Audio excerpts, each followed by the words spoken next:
What is up, guys? Kevin from the KO Sports Corner. This is the Miami Dolphins offseason look ahead video where we're going to go in through pretty much the whole offseason for the Miami Dolphins. And we have a very special guest here, first timer on the channel. Takes were made. Kenny, man, how are you? You're a I'm big doing well, Dolphin man. fan. You have your own pod. Very excited to have you, man. How are you? I'm doing well, brother. I'm doing well. Very, very bad season for the Dolphins. Going to be a very turbulent off season. But well, what else do you expect when you're a Dolphins fan? You know, it's always been the same thing since I've been a fan. So more of the Yeah. same. At least it's entertaining, and if you're cool with entertainment. From going 1-7, 7-game win streak, and then having to see Tua get absolutely destroyed by Tennessee, and then ending it off with another win. I don't think I could get more of a roller coaster season like that, but I think that's the right place to start with Tua. 13 games, 67.8 completion percentage, 2,653 yards, 16 touchdowns, 10 interceptions. Kenny, I mean, how would you rate Tua's season? I mean, if you gave him a grade, because you also have to keep in mind, no line. His receivers were very inconsistent. Will Fuller, I think, died or something because he only played 2 games. He's dead. And there was a lot of bad coaching. I think that's what we could do as well. So if you had to grade Tua's season, what would it be? It's weird. There definitely was improvement from year one to year two. Definitely. I've been kind of like branded as like a Tua hater. I consider myself a skeptic. I'm not 100% out on him, but I am very, very low on him. Overall, the grade for the year, I would give it like a C or a C minus around there. And it's not, again, during the win streak stretch there against the Panthers, against the Giants, he showed a lot of promise, a lot of stuff that I like to see from him. That Panthers game was probably my favorite game of his. The Falcons game that we lost, yeah, he threw 2 picks, but he was being very aggressive, pushing the ball downfield. And then it's just down the stretch when he really had a chance to take control of his destiny and really just shut everyone up. He kind of just botched it for me. And it started in the Jets game, which we won, the Saints game, which we won. It was just little flashes, but overall the consistency on his intermediate routes, he minimizes the amount of big plays we can get. And some people think it's because of arm strength. Arm strength has nothing to do with it. You can succeed in the NFL with an average to below average arm. We've seen it before. But you have to be deadly accurate and make sure on those 20-yard throws, you're leading the guys into that open field so that they can maximize the amount of big plays you can get. That's one of those things I'd like to see him improve on. You know, his mechanics need some improvement. He needs to get smarter at making reads when a play falls apart. I'm not saying he can't do it. I'm skeptical. It's not normal to have a third offense in 3 years in the NFL, a second head coach. I don't know. Last year we had like 10 offensive coordinators, so now he's going to have like his 12th and 13th. I don't know what's going on, but I have my doubts. I will say that, but, and I've said this before, I say it mostly on my podcast, and I'll say it here on this one because Twitter's not real life. Everyone's going to make fun of me on Twitter, and I'll make fun of them too. But if you can't trade for a guy like Rodgers or a guy like Russell Wilson, then moving on with Tua is the right decision. Give him a third year. Try and use all that cap space. I have my doubts with Chris Greer, but I guess we'll get into that after. But as far as it goes with Tua, I do think getting a head coach and building a line and getting receivers and trying to put him in a perfect situation is the right move for year 3. That I agree with. Yeah, So I'll say and C minus is probably what I go with. Sorry. yeah, I want C plus. The 7-game win streak had a lot to do with it. He was one of the best quarterbacks in the NFL during that streak. He was very accurate. His completion percentage was incredible, especially since he had Jalen Waddle. You can't. I do blame him. He did have very bad decision making in some games. That Tennessee game was, it just was all. It was horrible. I would blame it on him and the coaches for that game. Mm-hmm. Then there were the New Orleans. I think, did he pick it off in New Orleans? Did he throw a pick? In New Orleans, he did throw one interception, if I'm not mistaken. I think that was one. Yeah. I think that was one where it was supposed to be to Mac Hollins, and it was just a bad throw.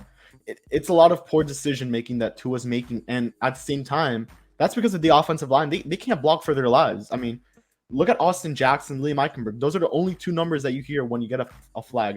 And I'm pretty sure, I'm almost certain of this, that Austin Jackson was the most penalized Dolphin in 2021, 2022 season. There's no way he wasn't. So, yeah, C+. He was good. I am still a believer in the guy. I think he could be something great for the Dolphins, especially not the savior of the franchise by any means, because the defense is what's really been getting us a lot of these wins, especially the New York game, the Jets, and then the Saints one as well. The Patriots one at the end, obviously that was all the defense as well. I didn't watch too much of that one, but I know it was a big defensive game, so that's also something to keep in mind. And now going into the head coaching part of this, Brian Flores was fired. I think I didn't make a video on this. Yes, Flores was fired. Chris Grier was not. What are your thoughts on that? Because usually when you fire the head coach, the GM usually goes along as well, but this time they chose the GM over the coach, and that is a little bit concerning in my head, at least. It's very concerning, and it's the story of the Dolphins franchise for as long as I can remember. It's Stephen Ross. He's very impressionable, and he loves his half measures. He loves, like, I don't understand it. They fired Gase, they kept Grier. They fired Flores, they keep Grier. Now, let's say you hire a young offensive mastermind, like someone who I love, like Mike McDaniel, and let's say he tries his best and Tua doesn't work out, and they decide to move on from Tua. And as a result, Chris Grier, who was the one who drafted Tua, he's on the chopping block. He gets fired. But they decide to keep Mike McDaniel. Usually a new GM likes to choose his head coach and his quarterback. But now you're telling a new GM, you already have your head coach. You can't get rid of McDaniel. And that's going to be another half measure. Rather than just cleaning slate, similar to like what the Marlins have done. The Marlins kept Don Mattingly after Jeter bought the team, but for good reason. So I'm always upset with Stephen Ross's tendencies to go with these type of half measures. It leads me to doubt everything going forward. I've said this so many times. As long as Stephen Ross is here, and as long as Chris Grier is the GM, I will always have very, very severe doubts about what we do going forward. You know, what we do, it's one of those things where you look at it on paper and you see all the cap space, you see the draft picks we have, and you're like, wow, this is a great situation for a new head coach. But then you look at Chris Grier's track record of making picks, and he's very on and off. Last year, great draft. The year before, not a great one. His history was spending on guys like Will Fuller, Kyle Van Noy, and trading picks for, forgot his name. I think it's McKinney from something along those lines from the Texans, and then they're gone a year later. You know, so I'm not sure how you have much confidence in that. And you know, there are reports around the league that say head coaches aren't necessarily very attracted to the fact that their quarterback is already chosen for them. They don't have a say in the quarterback as soon as they get hired.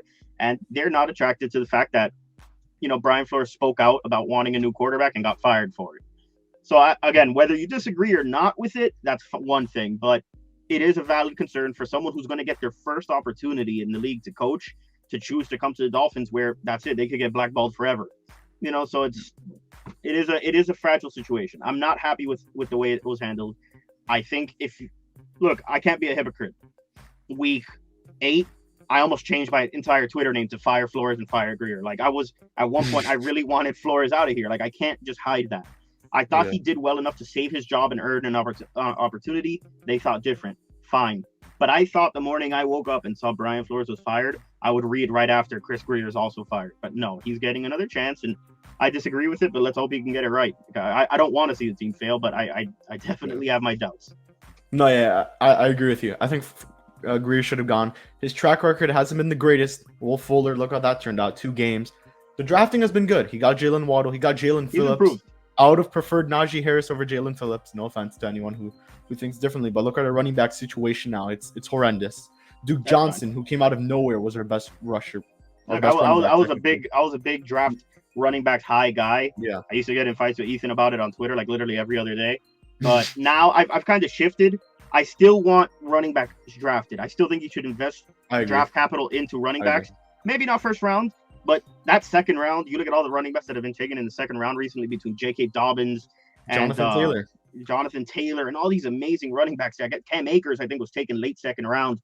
And it's worth investing in a running back in that second, third round. You can get some really, really good running back. Look at Javon Holland. Javon Holland was the first safety taken in the draft, and he was taken with our final first-round pick or second-round pick. That was a steal. That was a very, very good pick. I'll give credit what credit's due. And last year's draft, there's no denying Phillips, Jalen Waddle, and Javon Holland were all home run picks. By far one of the best drafts. And Phillips came off to a very slow start, and then little by little he started ramping it up. So now let's look at the head coaches that have already been interviewed, and then I have a couple that I want to get into because those are guys I truly want. Let's start with Brian Daboll. This guy, Buffalo Bills offensive coordinator. We saw what he did to the Patriots. We saw the Kansas City game, although it was a loss. Then we have Leslie Frazier, defensive coordinator for the Buffalo Bills.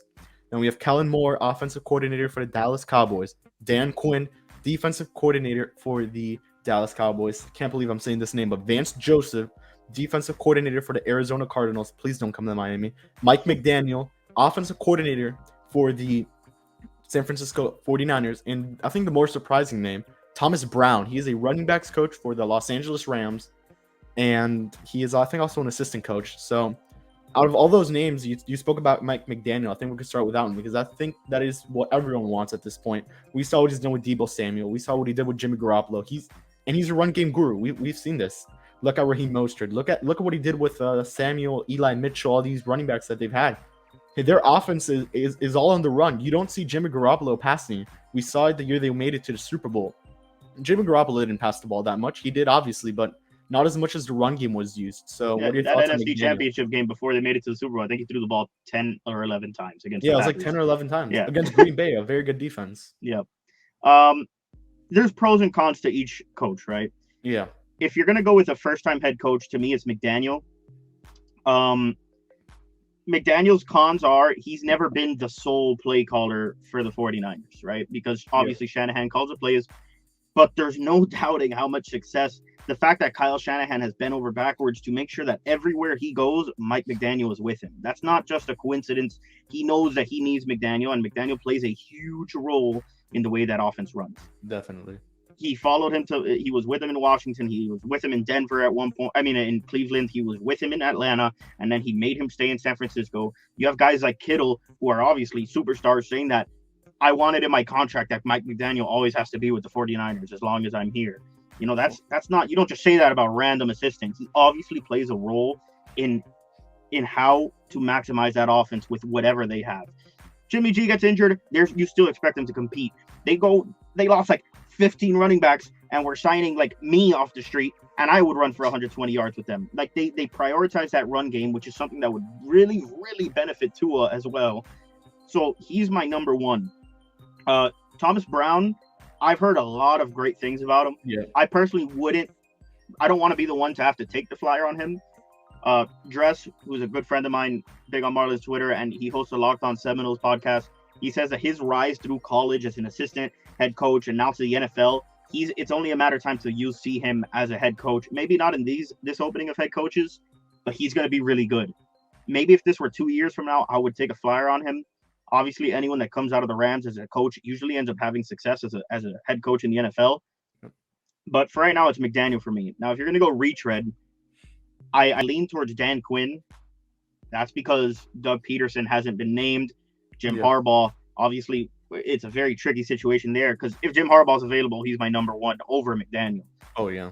But Dan Quinn would probably be my second. He gets a bad rap, obviously, for the Super Bowl loss, but I would take a Super Bowl loss over no playoff appearances right now with the Dolphins. He has a great Rolodex. He understands how to build a staff. You know, obviously, Raheem Morris was there as his defensive coordinator. He had Kyle Shanahan. He had McDaniel. There's no doubt that this guy knows how to put a staff in place and understands the importance of having great QB play. Matt Ryan never had a crazy cannon, and he still made one of the most dynamic offenses the league's ever seen that year. So he's probably my second option behind McDaniel as far as those openings and the interview requests that we've seen. Dable, here's what I'll say. He's like 2A for me, 2A, 2B with Dan Quinn. Mm-hmm. The plan is to build around Tua. That's been made clear. I wouldn't doubt if Dable is their number one option. Obviously, the history of them at Bama, he was his offensive coordinator, all that stuff, and now the success he's had with the Bills. It's a blurred line for me for Dable because, one, at Alabama, the offense they were running was the same offense that was instilled by Lane Kiffin when Lane Kiffin was the offensive coordinator. Steve Sarkisian did the same thing last year. Bill O'Brien did the same thing this year with Alabama. They just run that same offense. Nick Saban hires these guys that all get fired or something, gives them another chance, and then they bounce back and end up somewhere else. And it's smart. It's a great offense, and I'm not saying they can't learn from that. Obviously, Dable has, because a lot of the elements of the Bills' offense is the same thing that they were running kind of at Bama.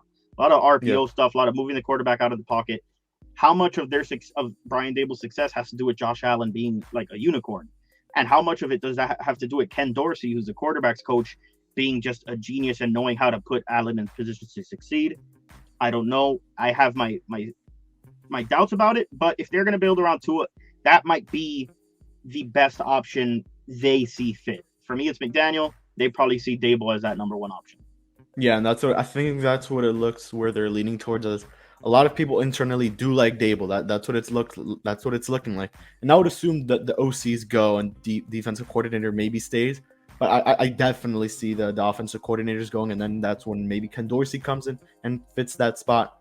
I wanted Byron Leftwich from the start. Man, this guy won a Super Bowl with the Bucks. He worked with Tom Brady. He knows all of that. He's a former quarterback himself too, so it makes a lot of sense. And then there's Doug Peterson, obviously. I'm surprised he hasn't been mentioned for at least one coaching job. I think only for the Bears, at least, from what I know. And then there's Brian Dable. I love Brian Dable. Getting Josh Allen and having the Tua type rookie year, and then going into his next year. Now look where he went to. He went to all the way to the AFC Championship round last year. This season, putting up one of the best playoff games of all time, maybe against the Chiefs. And then Mike McDaniel. I just want this guy because the run game could get so much better for the Dolphins if he comes. And I do believe that I think they should draft a running back, or you make a big time splash for a trade. Maybe McCaffrey is the best option out of everyone. He gets injured way too much, injury prone. Don't think that would work out. But then there's Leonard Fournette. That makes a lot of sense for the Dolphins. Miami has all the cap space in the world. Yeah, I think McDaniel knows the importance of having good running backs, but at the same time, I don't think he'd be tempted to splash on someone that big. Yeah. Because of the success he's had with guys like JaMychal Hasty, Elijah Mitchell, like even putting receivers back there like Deebo Samuel. He knows he needs a good running back, one with great speed and one that can hit holes, because the entire point of that zone read offense is moving offensive linemen out of the offensive line, shifting tight ends over, which is going to be huge. Like if he gets hired, I know Gesicki might like cry, because Gesicki's going to have to learn to block, or he's just not going to get re-signed. And just having running backs with top tier speed that can hit those holes. So he definitely understands the importance of a running game, which is like my favorite part, because we haven't had a running game in Miami since like 2 weeks of Jay Ajayi. And then not even that, but we still haven't heard about Jim Caldwell. We just heard about him. He was in Chicago. That was the latest report, but we haven't heard about him coming to Miami. He has the ties. He was here. I think it was going to be some kind of offensive coordinator or something like that for the Dolphins. He had health issues, didn't come back. He didn't start the season with the team either. So that is definitely an option. It looks like he's ready to go. But then the big question, which actually is one of the fan questions that I asked, and it was, why did the Dolphins even consider Vance Joseph when they're way better options? I have no idea, but he was with the Dolphins in 2016, the year they made the playoffs. He was really good. He was a good defensive coordinator.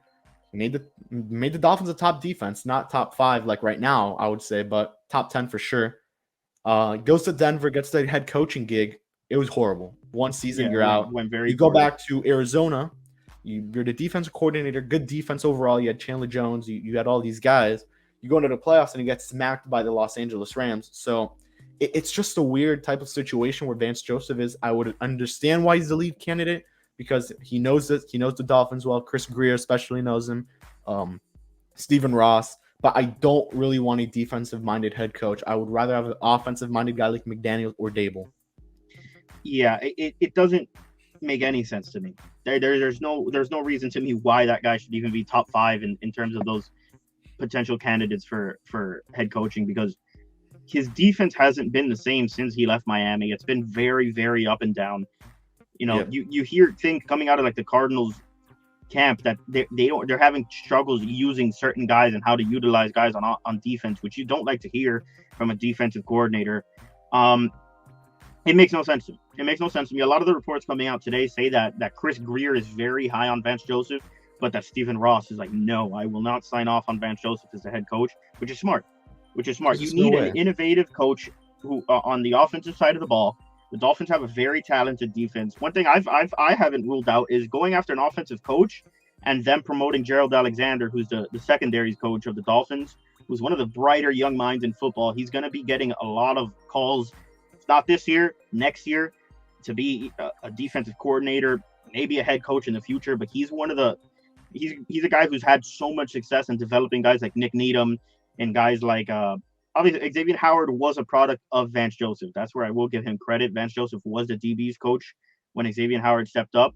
But a guy like Gerald Alexander is the defensive coordinator with a guy like Mike McDaniel as our head coach / offensive coordinator. I would prefer that 10 times over Vance Joseph.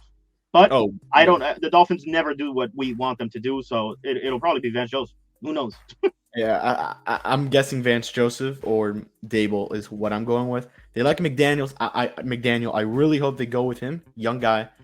But then something that Stephen Ross said in the initial presser when they first fired Flores, I don't know if you saw this, it was that he's going to allow the head coach to choose what he's going to do with quarterback. I don't know if that still stands. I know they said they're going to go with Tua, but it feels like that's not really going to happen in some way, because let's say McDaniel gets the job and he doesn't want Tua. Let's say he wants Jimmy Garoppolo to come, and then that happens. I mean, what can you see happening there if all of a sudden this head coach doesn't want Tua? Which I assume if you're going to get a head coach, they have to have Tua. There's just no way there's going to be a head coach and immediately say, I don't want Tua as my quarterback, because you spend a top 5 pick on this guy. You're pretty much relying on this guy to be your quarterback with the future. And especially in the head coaching process, there's probably going to be that question of, are you sure you want to have Tua as your quarterback? And if they say no, I would assume maybe it's like, no, you're not going to be the head coach. I think they're going through this interview process making sure the head coach knows that Tua is the starting quarterback, at least for this next year. Yeah. They're not going to hire a coach that wants Tua gone as soon as the season starts. Now, could they be saying, look, this 1 year, you have to coach Tua and you have to try to bring out the best of him. After this year, we will come back to this table and we will discuss whether Tua is the guy or not. If he's not, you are free to consult with the GM and choose a new quarterback. That's what makes the most sense to me. Yep. Right? Fine, you don't want to. To me, I think Tua's getting an opportunity because of what he could show. He's not getting an opportunity because of what he has shown. And that's an important thing here. So fine, bring a head coach who can potentially bring out the best from Tua. It doesn't work. Go back to the drawing board and say, hey, look, Tua's not the guy. I want to be able to pick my own quarterback. Fine. That's what makes the most sense. That's what should happen, right? But it's the Dolphins. I can see them bringing in a head coach, forcing him to coach Tua. Tua has a mediocre year, and they fire the head coach and give Tua another chance, where they could get rid of Tua, get rid of the head coach, get rid of the GM. Stephen Ross sells the team to Bruce Beal, and we're back in a complete rebuild again. It really is just, it's like a black hole. Like, anything can happen this next year. And it starts this offseason with the coach they hire, how Chris Greer spends all that money he has, what they draft with that first pick. Are they going to draft Treylon Burks, who's probably one of my favorite players in the draft at receiver? There's so many ways this could play out, and it's all going to start with what head coach we get. If we get someone like Vance Joseph, I could see it being one and done if it doesn't work, and just complete rebuild coming the next year. Yep, and I think let's just move on to the next part. We got a lot of head coaching stuff down. The Miami Dolphins needs entering the offseason, and I think the biggest one is very obvious, the offensive line. Don't draft another offensive line. They've already wasted enough picks. I think they need to go veterans. Now, the top 3 options on PFF are Terrell Armstead, Orlando Brown Jr., and Ryan Jensen. All that the Dolphins could sign. They technically can get these guys. They have the money. They got a lot of money. Each single free agent. They have the most cap space in the NFL. Which offensive lineman stands out to you? And even if it's a draft pick, because I just don't want a draft pick, but which one does stand out to you? I haven't done much research on offensive linemen in the draft. The one that stands out to me the most is Linderbaum from Iowa, who's just like a complete man-child. Yeah. But I prefer for them to go the proven offensive lineman route with the money. Exactly. You have the money to do it. I'm a big fan of getting Teron Armstead and getting Brandon Sheriff, who's someone who's there who might be a little bit cheaper, and kicking Robert Hunt out to tackle again like he was his rookie year. And then that left guard spot, that's where you decide if you either want to get another free agent, a third one, or maybe sign a center, because the left guard and the center position are still kind of question marks to me. You can keep Austin Jackson, credit to him, he showed some improvement as a left guard. He really did, especially in the run blocking game. Again, that'll be up to whatever coach gets hired. But for sure, at least 2 of those guys you need to sign between Sheriff, who I really like, Teron Armstead, who I love, Orlando Brown, anyone. But that's my preferred method of rebuilding the offensive line. I think they need another receiver. Jalen Waddle's a superstar. There's no doubt about it. But Jalen Waddle's ceiling is not what we saw last year. He Oh, was forced to run these kinds of like short routes because of the offense we were running. And the entire basis of the RPO offense was to, one, cater to Tua's strengths, and two, to mask offensive line issues. Because in an RPO offense, the ball is designed to be out of the quarterback's hands in 2 seconds tops. Build an offensive line, make Tua a drop back passer. I don't think he'll thrive like that, but we have to see if he will. Get another receiver in the draft. I would prefer to draft one with that late first round pick or whatever second round pick we have. There's a ton of great receivers coming out. Every year now, there's great receivers coming out. I feel like scouting of wide receivers has just gotten better and better. Like, it's easy to scout, to pick apart which wide receivers are going to be good. Yeah. Treylon Burks is one of those guys that would fit that Deebo Samuel type role if Mike McDaniel was our head coach. Being able to open up the field for Jalen Waddle for him to run deeper routes. One guy that I've mentioned, and he shouldn't be that expensive to get as a free agent, is Braxton Berrios. Not as a star receiver, but as he's an all-pro kick returner, so you wouldn't have to have Jalen Waddle back there doing it anymore. And then he can fit into that slot role on specific downs, and I'm sure there's ways Mike McDaniel will be able to utilize a guy like that. But there's so much talent out there to get. The shopping list of things the Dolphins have to do in terms of acquiring players, it's a long one, but they have the money and they have the draft picks to get it done. It's all up to Chris Greer, who's possibly on his last chance as a general manager to be able to do that. But priority number one to me, offensive line, bring in another receiver, and then let's see what the new head coach can do with it. Yep. Yeah, when it comes to offensive line, I'll take anyone as long as they could block. Any of these big name guys, obviously. Scherf is actually one I completely forgot. He's a top guy. Terrell Marmstead would be great. Orlando Brown Jr., who made the Pro Bowl this year, incredible, having a bounce back. Is it? Yeah, it's him having a pretty good year in Kansas. Then running back. That's a big position. You need to have a good running back if you're going to go into the Mike McDaniel offense. It doesn't have to be an all-pro type of guy. Leonard Fournette's going to get the bag this year. He's shown it. I don't know if he'll go back to Tampa. I think he can get more money with another team that runs an offense like that. Maybe even San Francisco goes and grabs him. But you have Raheem Mostert there, so we'll have to see. Then there's Chase Edmonds and then Melvin Gordon the third. And then there's obviously the draft, which I think is where they should go. I think there's Kenneth Walker out of Michigan State, I'm pretty sure. Yeah, I think at the time he was the number one on PFF when it comes to running backs. So where do you look at running backs, and which one is your guy if you had to choose? I go to FIU. I'll be graduating soon, so I keep in touch. I watch a lot of like FIU football and I read up on it. And one of my favorite guys in the draft, because he'll be available in those mid rounds, he's not going to go in the first, maybe not even the second round, is Devontae Price from FIU.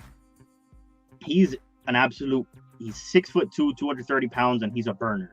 He's an amazing one of those guys that another team, a smarter team, would draft him in the fourth round, and next year we'd all be like, where the hell did this guy come from? That's the type of pick that Dolphins would need to make. Obviously, I know I'm showing some bias, but yes, I would prefer Kenneth Walker over Devontae Price. There's a lot of running backs in the draft I'll prefer over Devontae Price, but it's that kind of pick I would like to see them make in the later rounds of the draft, like third or fourth. If not, in the second round, grab the best running back available. 2 years in a row, we haven't done it, and 2 years in a row, great running backs have come out. Last year, I was praying to God we would end up with Michael Carter. We didn't get him. Javonte Williams, we didn't get him.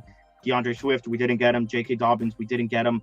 All these great, Jonathan Taylor, we didn't get him. All these great running backs. It's almost like a luck that whenever you draft a running back in those early second rounds, they're gonna thrive.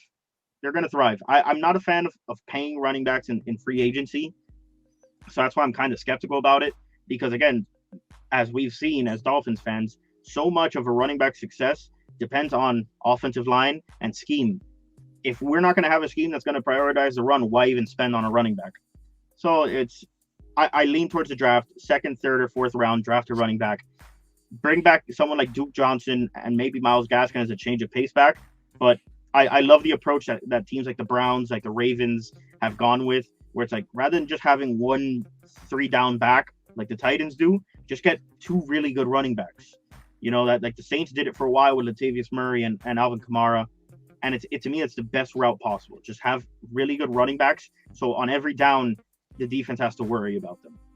Yeah, definitely. I do think the draft is the right way to go. It's a lot cheaper as well because these guys like Fournette, Edmonds, I don't think will get a big contract, but Melvin Gordon definitely. Chase Edmonds is a really good one though. Edmonds be is a a great low signing. key guy. Yeah. And moving on to wide receiver, obviously the top guys are Devontae Adams, which I think was mentioned as a landing spot. I think it was on Bleacher Report. Chris Godwin, who probably will go back to Tampa.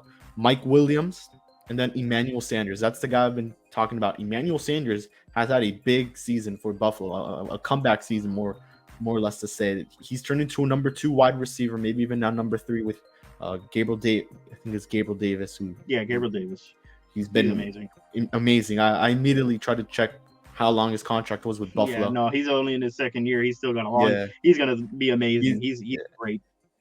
2024 is where his contract expires. But man, if they could get a guy like Emmanuel Sanders, that would make a lot of sense. Now, if you really want to splash big and all of a sudden say, I want a wide receiver 1, you go after a guy like maybe Mike Williams or Devontae Adams. Maybe even trade for Calvin Ridley. Reunite 2 and Calvin, which that was a very nice dynamic duo. I know there was Jerry Jeudy talk, but I doubt that happened because keeping a young receiver is crucial for any team. So yeah, keeping Jeudy in Denver would make a lot of sense. For me, my first reaction, one of my favorite receivers in the NFL in general. And it's funny because Will Fuller was one of my favorite players in the league. He came here, I was so happy, and then he died. Yeah.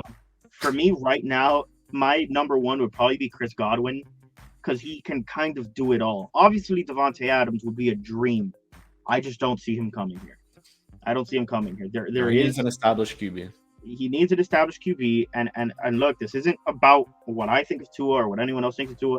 There is an aura around Tua around the league where certain guys may not want to play with a quarterback like Tua. They want to play with a guy with a bigger arm, proven, etc., etc.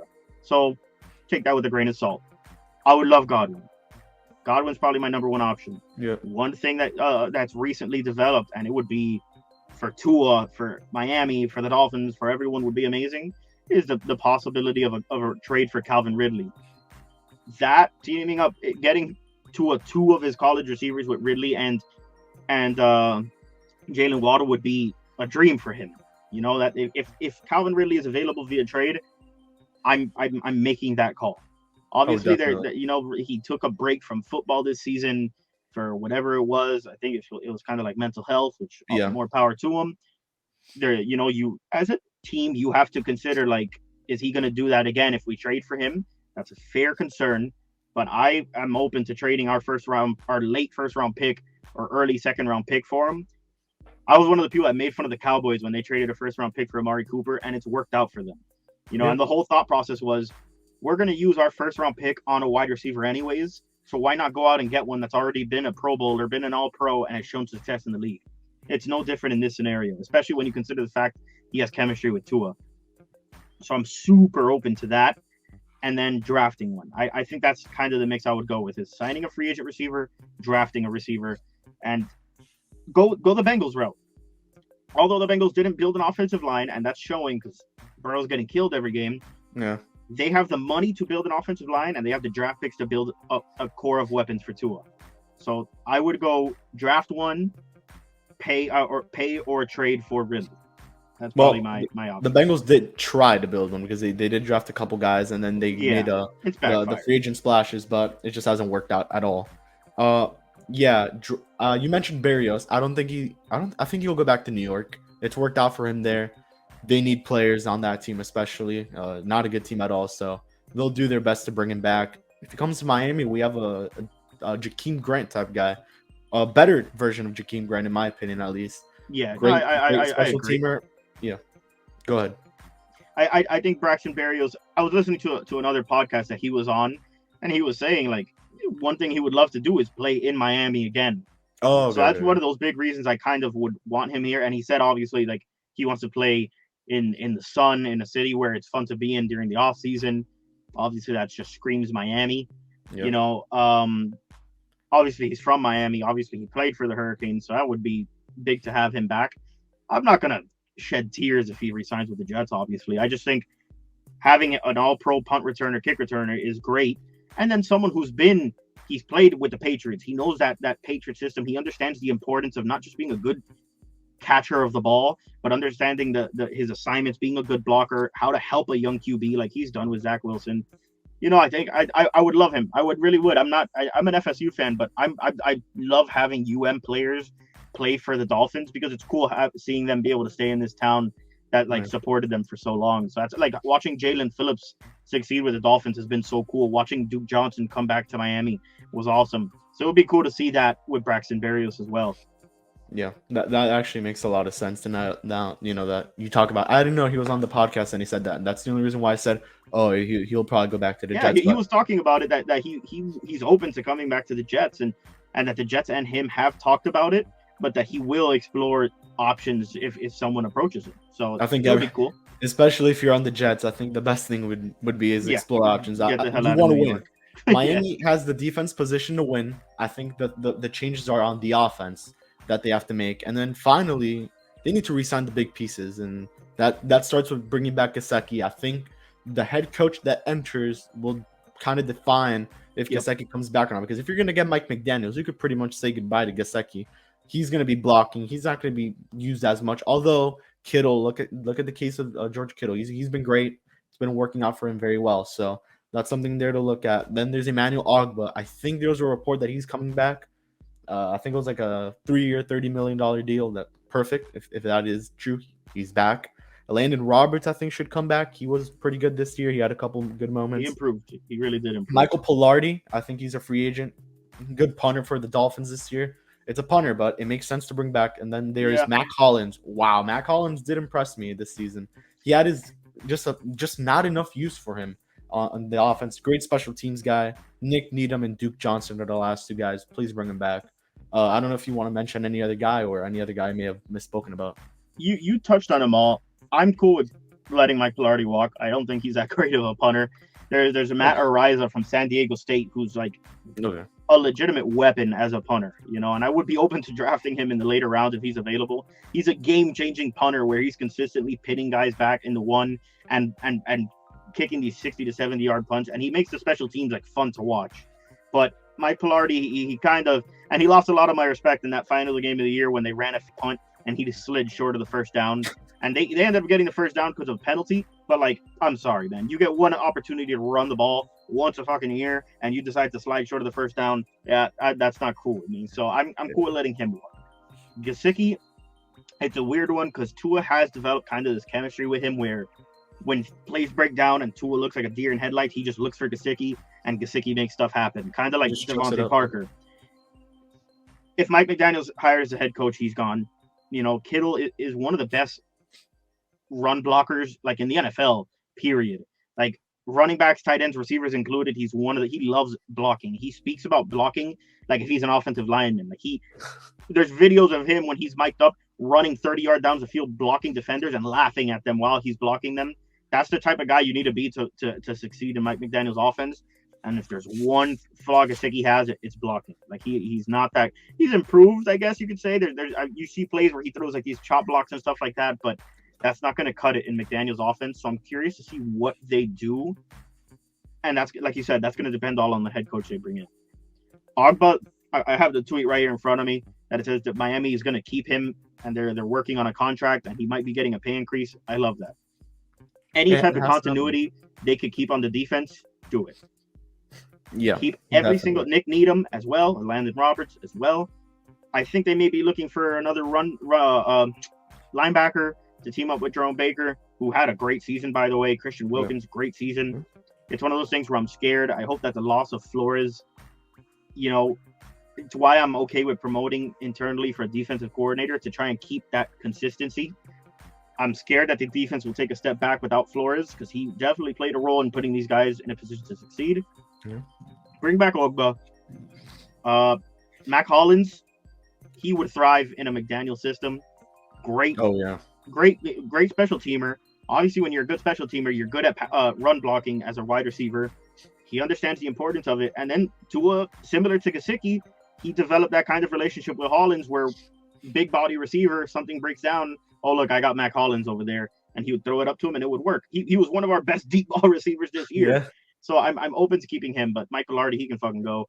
And Gesicki, if we don't get the right head coach, it's completely up to there. I'm okay with keeping Gesicki. I don't think he's going to get paid as much as he expects to get paid because of the blocking. The importance of guys like Mark Andrews, Travis Kelce, George Kittle, Darren Waller, guys like that are really good pass blockers and really good receivers. I think that's going to affect how far he's able to go. Yeah, but Pilardi he was pretty good for the Dolphins until that last game. That's the only reason why I mentioned him. But if we could get a better punter, go for it, because it would make a lot of sense to get the best special teams possible. Yep. And then the final thing we could talk about. Oh, and backup quarterback was the final need I had for the Dolphins. Get Jacoby Brissett the hell off my team, man. Please. That's the biggest reason why we went 0-7. They hyped him up so much too. That was the thing. As one of the best quarterbacks in the free agent market. I was a sucker for him. I only have 3 options: Marcus Mariota, Tyrod Taylor, and Mitch Trubisky are the only 3 backup options. Especially if Brian Dable comes over to Miami, Mitch Trubisky makes the most sense there. If I had to rank those, and now this is not assuming anything about any head coaches, I would go Mitch, Tyrod Taylor, and who was the third one he said? Mariota. Mariota's a good one too, but I would prefer Tyrod Taylor over him and Mitch Trubisky over both of them. If it's Dable, I wouldn't doubt if Trubisky and Tua have like a QB competition in minicamp. Like, it's not a lock Tua will start, like, because Mitch Trubisky has a very, very similar skill set to Josh Allen in the sense that he's mobile, has a cannon arm. You know, he's not as good as Josh Allen. That's not what I'm saying. The skill set is there though. So I would take Mitch in a heartbeat. You know, obviously he's had success in this league. He went to the playoffs, made a deep run, got double doinked. Tyrod Taylor's obviously had success as a backup in this league and as a starter. He's the type of guy that you put into any game and you just feel like you have a chance because of how well he can run the ball. Throwing the ball, he's pretty clueless. I mean, the interception he threw this year to Jerome Baker, like running out of bounds, was one of the most hilarious plays I've ever seen. So yeah, I definitely need to put a stress on having a good backup QB, because one of the things that is concerning with Tua is the ability to miss games, that injury prone, broken finger, broken ribs. Last year he missed some games. It's one of those things that you have to plan for. You hope Tua doesn't get hurt like significantly, that it's a year-ending thing, but you need to plan to have the best quarterback available for Tua to miss maybe 2 or 3 games a year. Yeah, the good thing is Brissett is a free agent, so he probably won't be back, especially. Oh God, please. It was literally his fault we went 0-7. I mean, the defense wasn't good at all either at the time, but Brissett just couldn't do it. He wasn't mobile enough. And every time they put him out on 4th down plays when Tua was healthy, it just didn't work. That was some of the dumbest thing I've ever seen the Dolphins do, man. And look, credit hard to Tua. counts, it doesn't work.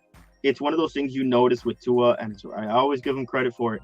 One of his only elite trait is his pocket presence. And you notice the difference when you watch Jacoby Brissett, who just stands there and gets killed, to the point where Jacoby Brissett was like fighting with the offensive line in games because he was getting sacked so much. But then a guy like Tua, who understands his pocket and understands the offensive line and is able to avoid pressure. I mean, you're talking about a guy who was playing behind the worst offensive line in football, yet still was never sacked more than twice in a game. Like, that's not easy to do. That's not because the offensive line was magically good with him. It's because he masked over those issues that they had. Yeah, and just for reference, Tua did get sacked 20 times this season. The same as his rookie year as well. So that's something that I think would go down throughout this season. I think it was one of the most sacked QBs in the NFL, actually. So the final thing I don't know. I know Joe Burrow was sacked, I think. I know Joe Burrow probably a lot more. 45 times. Again, he played more games. So maybe on a per-game basis, he was up there. But I know Burrow was like destroyed all year long. Like, especially in the playoff game now. It shows a lot. They broke the record for sacked most sacks 5 times in the first half. I think was what it was. So the final thing, if Tua is traded, who are the options? We obviously know Rodgers. Watson probably won't happen. Russell Wilson, it could happen, but I don't see it happening. And then the one in the magical thing, because now things are coming out of Indianapolis that Carson Wentz may not be the guy. I know Chris Greer, I hate it too, but Carson Wentz could also be an option. I think Rodgers is the way to go if they trade for if Tua is traded or if he's not the guy. It looks like the whole Watson fire that was burning here for a while had strictly to do with Flores. As soon as Flores left, that boat sailed. Watson's not coming here. Yeah. If it's up to those 3 guys, obviously I'll take Aaron Rodgers. I put out a picture of Aaron Rodgers wearing a Dolphins uniform after they lost. And I had a surprising amount of people that were like super against it. And I just don't understand it. They were like, Rodgers. One Super Bowl in 15 years. How could you want him? And, listen to me, people. The only reason the Packers every single year before the season started, they automatically wrote the Packers into the playoffs. Why was that? Was it because of McCarthy? Was it because of Matt LaFleur? No, it's because of Aaron fucking Rodgers. That's the reason why they were constantly in the conversation where you have Aaron Rodgers on your team and you're written into an AFC, NFC championship game. You're written into a chance, at least, of getting to a Super Bowl. So stop this nonsense of not wanting Aaron Rodgers if he wants to come to Miami. Russell Wilson is a guy that I wouldn't be surprised. I think a lot of his decision has to do with Ciara, who's obviously his wife, wanting to live in a bigger city. So a place maybe like New York, a place like Miami. You know, before the season started, there were rumors of him demanding a trade, and Miami was in that conversation. If he's available, I'm submitting I don't think he's. I have my doubts about Russell Wilson as well, right? Because this year it was a very poor year for him. Obviously, he got hurt and forced his way back real fast from that injury. But I'm taking Russell Wilson in a heartbeat. So to me, it's Aaron Rodgers, Russell Wilson, and I would rather see Tua limping on one leg than Carson Wentz. I swear to God, I don't want Carson Wentz anywhere near this team. He's the only quarterback in the league that I think is a bigger doofus than whatever the next dumbest QB is. Carson Wentz he's just, oh my God, I feel like I'm watching a wet noodle play QB. He's just so bad. Please. Especially in the last game of the season. Oh my God, a nightmare would be to see Carson Wentz in a Dolphins jersey. Absolutely not. And that's why he was in the best system possible for him to succeed with Frank Reich, his former offensive coordinator, great offensive line, great running game, and the guy still stunk out loud. Please do not let that guy be a Dolphin. If he is, I swear to God, I'm just going to end it all. All right, and that's exactly where we end it. Takes, man, thank you for being on. If you have any last words for the fans, go ahead. Last words for the fans, for Dolphins fans, this is stuff we've been dealing with forever, guys.